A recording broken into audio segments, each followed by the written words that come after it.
Because of my situation, being born in India and in an Indian household, and then being an American, often I'm in a position of vicarity. I can stand by and listen to others, and they don't know that I'm listening to them.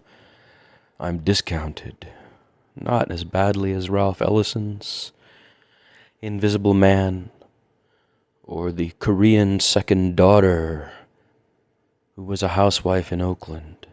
Maybe not as badly as them. But I'm able to listen by my training from Rigo, and before him, my dad.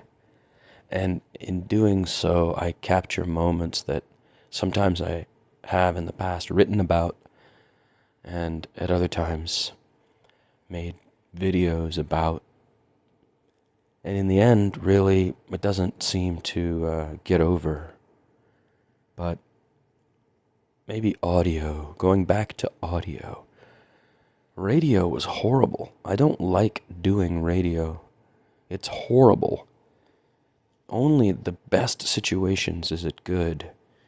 But for corporate radio, what it turns you into and the way you have to behave, the absurdities of it and the obnoxiousness and what it transforms the soul, That's the basis of what you see in the 45th President of the United States. He has inflated himself through the mechanism of the media performance.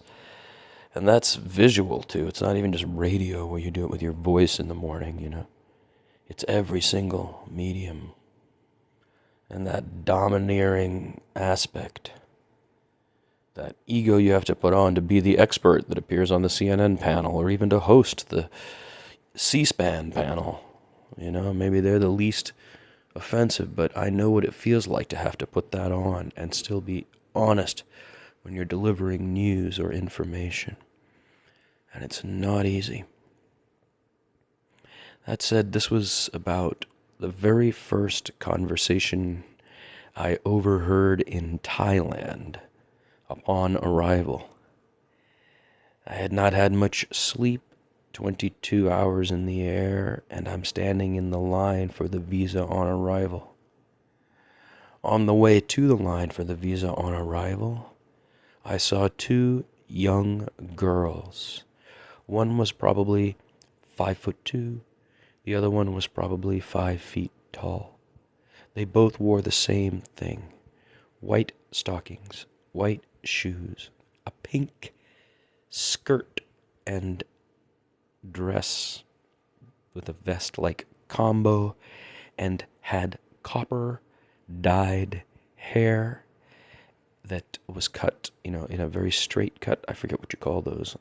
But if you can imagine a K-pop singer or dancer, I was attempting to describe that. Very clean and white, looking like two dolls, but not heavy on the makeup, which is what it used to be, or what you would see at a Comic-Con or something. Pretty young girls, but for me, a little strange. That is it's not a schoolgirl's outfit, and yet it has that kind of feature. I don't fully understand the trend or the vibe. I'm not part of K-pop. I'm not part of the scene. But anyway, there they were, standing. I passed them, got into line, went down the line. We were all in this, now we're all in a line that goes up one way, down the other, up one way, down the other, like you are in airports. And often you see the same person, or you pass the same person 3 times on the way to get to the counter. In the past, I've had total flirtatious times in that line. I've had times where I've stared down men who are looking at my woman. I've had times where I'm protecting my child. I'm not worried about my girlfriend. I mean, his mother, she could take care of herself. But all those things happen in those lines around the world. Well, today, we got to the U in the line, where there's now, sort of 6 people all standing in a circle in a way. And there were 2 people ahead of me who were also Asian, East Asian, and they began speaking to the 2 girls who were directly ahead of them. And they began speaking in Mandarin Chinese, which was kind of a surprise to me because the appearance of these girls was, they had such fair skin, and perhaps they had had surgery, I don't even know, but they seemed way too young for that. To my eyes, as a parent and an adult and a 57-year-old man next year. And immediately the first thing that the couple in front of me are a man and a woman, Chinese, maybe mid-20s. He's got a round face, glasses, he's cheerful, and he's just arrogant in that way I was at 23 walking through an airport. I just did whatever I wanted, you know. It was just stupid how you're brash when you're young, you know. And he's got a cute girlfriend he's with, and they're traveling to Thailand, and they're coming from China. And this is the season. And so she's striking up a conversation with the two of these young girls. And it's about the color of their skin.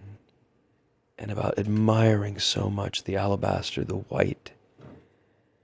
And the two women saying back to her, no, you're fair. And her making frowning faces about how she wants to be fair. And they look so beautiful, so white. And the one girl, the taller of the two young ladies, put her finger on the woman's hand. We were all standing in like a U, right? Because this is where the line turns. And she put her finger on the lady's hand and said, Bai Si, white, in Chinese. They were having this entire conversation, and I was looking around as if I do not understand, which is what I do. I enjoy listening to French people, Chinese people, even some Spanish and Portuguese people, certainly English-speaking people, Tamil people, and them not knowing that I understand them. It's the vacarity that I described. But the very first conversation I heard in the line at the visa on arrival, was 4 Chinese people, 2 of whom did not look Chinese, and it had either so much work or makeup done to make it so. And the 2 others who conversed with them as strangers, commenting only on how beautiful it was and about the whiteness, and concluded with her saying to her in an encouraging way, you're white, with her finger on her hand, and nodding and pushing forward. And the girl kind of smiling, smirk, going from frown to kind of like, well... And she pulled her hat down, I think, over her ears, you know. And I'm reminded when I used to travel in India in 2006, during the cricket matches, you had people saying, they were selling in the 10-second ads. In the old days, there were only 10-second ads between the overs, you know. And in the 10-second ad, it was for Fair and Lovely, you know. Fair and Lovely, it's just to make your skin lighter, to make you whiter. And it was a painful thing to listen to and keep my face not, to not change my face. Because I'm a brown man. I'm a very brown man. Dark brown man from a southern part of India, you know. Southern tip, Tamil, dark. Even Russell Peters goes, the Tamils are black, man. He straight said it, I'm thinking, yeah. And as long as I've been alive, I've associated with blackness and darkness and my brownness.